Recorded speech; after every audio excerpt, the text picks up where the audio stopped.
কংগ্রেসীরা বলতেছে রকিবুজ্জামানের পয়সা দেওয়ার মতলব হইল ভোট দেবার, ধুবড়িরে লুটিয়া খাইয়া শেষ করিয়া দেব। বুঝছনি কথা?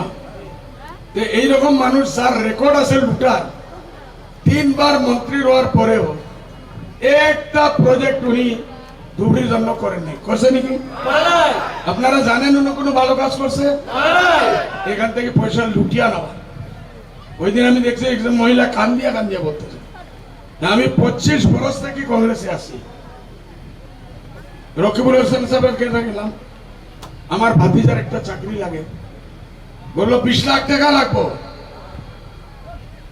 বলেন লজ্জাজনক কথা না? লজ্জাজনক কথা না? এটা হইল রকিবুল সাহেবের চরিত্র। তারপরে কি হয়েছে? ও বেটিয়ে বলছে আমি মাটি বেচছি, ঘর বেচছি, জমিন বিক্রি করিয়া পয়সা লইয়া গেছি। রকিবুল সাহেব কি বলছে জানো? কালকে রাত্রে আমি 30 লাখ টাকা ওই চাকরি দিয়ে দিচ্ছি। এটা শর্মের কথা না লজ্জার কথা? না বলেন না, লজ্জার কথা না ভালো কথা? হ্যাঁ, কংগ্রেসীরা বলতেছে রকিবুজ্জামানের পয়সা দেওয়ার মতলব হইল ভোট দেবার, ধুবড়িরে লুটিয়া খাইয়া শেষ করিয়া দেব। বুঝছনি কথা?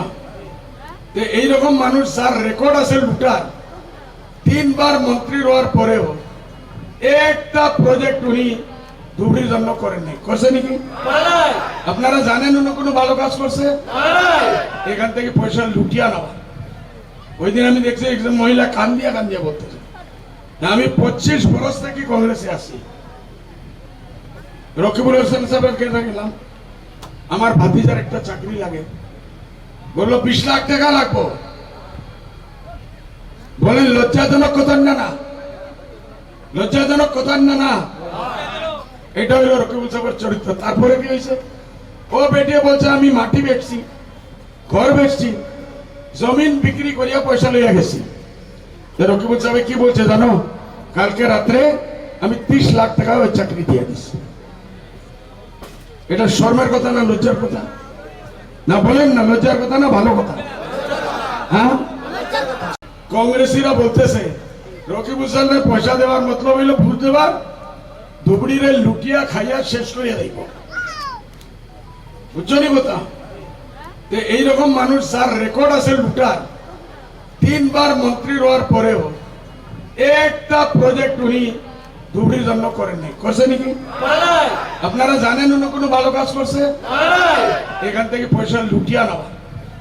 ওই দিন আমি দেখছি একজন মহিলা কান্দিয়া কান্দিয়া বলতেছে, আমি 25 বছর থেকে কংগ্রেসে আছি। রকিবুল হোসেন সাহেবের কেটে গেলাম, আমার ভাতিজার একটা চাকরি লাগে, বললো 20 লাখ টাকা লাগবো।